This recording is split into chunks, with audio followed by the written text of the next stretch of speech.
I feel like this is a good opportunity to talk a little bit more just about this recruiting, because who knows the next time USC is going to have a recruiting wave like this.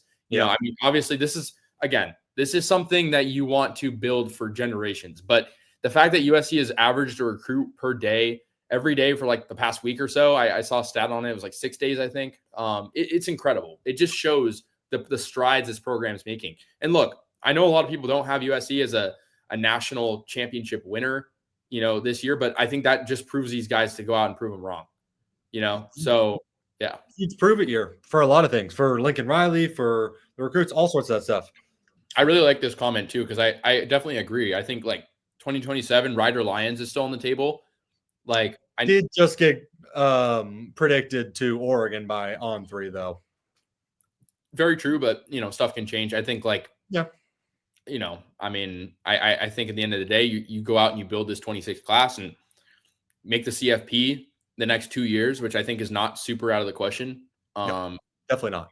I think CFP is super in play both next couple of years. Yeah, and I mean, I think it'll be interesting to see like if the format changes again. I think USC would benefit and be hurt by the format changing, just because the Big Ten is in a rebuild kind of right now. I feel like I can't see them being hurt by it. I can really only see that helping, because I mean, Big Ten and ACC are so much better than, or excuse me, SEC. God, I keep misspeaking. They're so much better than the ACC and the Big 12.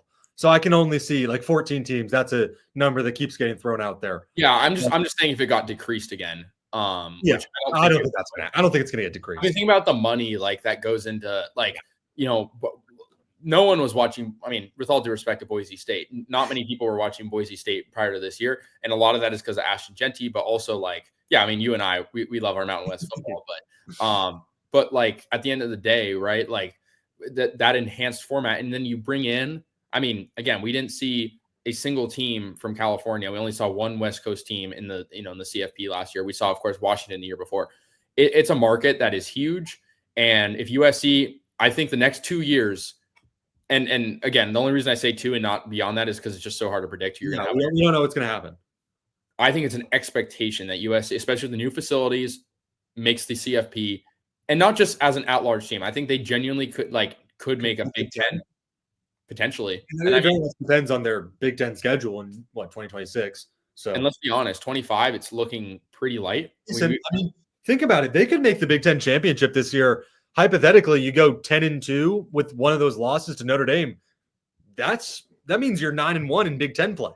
That feels in to me, unless obviously Ohio State, Michigan, Penn State, Oregon stuff. But those teams, they'll be infighting in there. And it'll be interesting to see.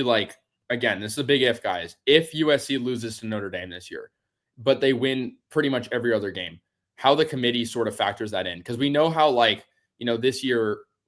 How the scheduling worked with a team like Notre Dame making the CFP. It was hard to evaluate them just because they had an easy schedule and they also didn't play in a conference. So there's a lot of talk about that Notre Dame game on the schedule every year. Should it go away? Should it stay? What's the meaning of it?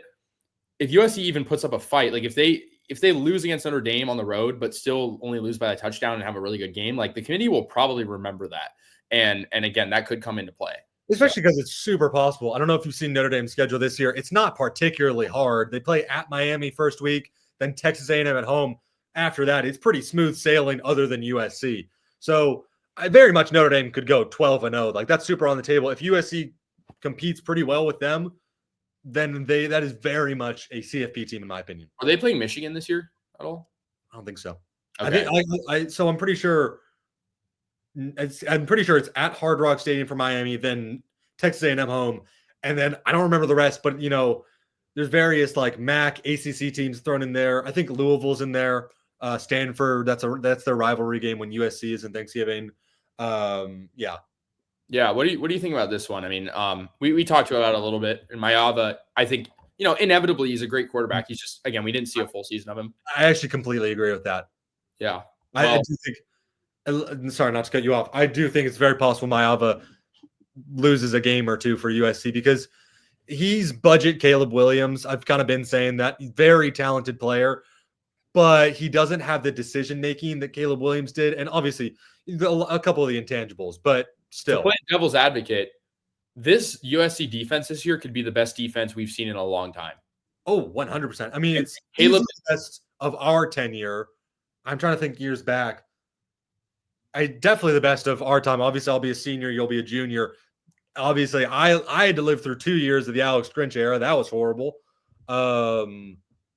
Yeah, I think that's not on the table. That's not bad at all. I think it's like a top 5 defense, top 4, top 3 defense in the Big Ten. Is that crazy?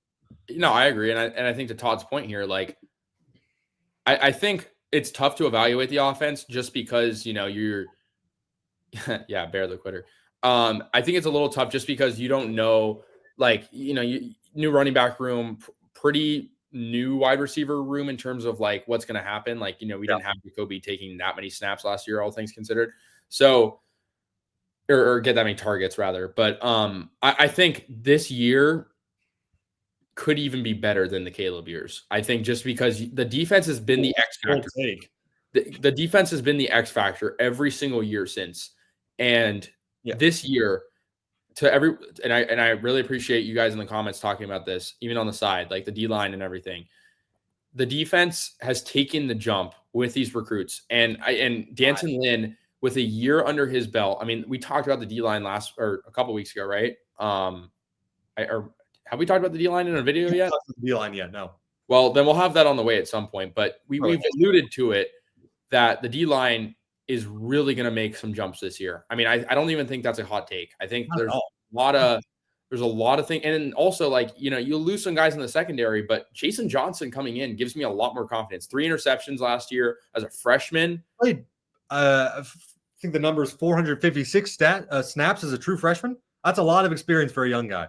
Yeah, and I mean the Big 12 didn't have bad QBs. Like you're playing off against Jake Retzlaff, who had a great year. Who I forget? I'm blanking on Iowa State's QB. Shador. They played Shador. Yeah, Shador. Who's Iowa State's QB again? I'm blanking on his name. Not Brock Purdy, obviously. Oh, I know who you're talking about. Forgetting the name. Yeah, well, if someone in the comments wants to bring it up, they can. Yeah, I mean, we talked about the O-line a little bit earlier, so if you want to like rewind to get our full thoughts on it, go for it. But I think we both think they'll be better than last year. Personally, obviously, you're adding 2 very solid guys in Reed and Wingfield. But, you lose Monheim and Pregnon. Those are also big. At the same time, getting rid of Mason Murphy, that's a big one. Also, you guys got to remember, too, that, like, a lot of the guys in the starting online spot are going to be making that big, year 1 to year 2 jump. Like Elijah Page, Tobias Raymond broke out last year. Year 2 to 3. Yeah, but I'm saying, I mean, no, I know. I'm saying from a breakout year to a solidified year is what I'm sort of not like freshman and sophomore necessarily. But same with Alani Noah too. Like you just want to see that consistency. Again, I mean, maybe the O-line is the weakest spot just because O-line, is. I agree with this comment right here. At the very least, it should be better than last year at the start. As we talked about, both Page and Raymond, obviously Raymond got in later, but Page got a lot better over time. So they should be a lot better, at least at the start.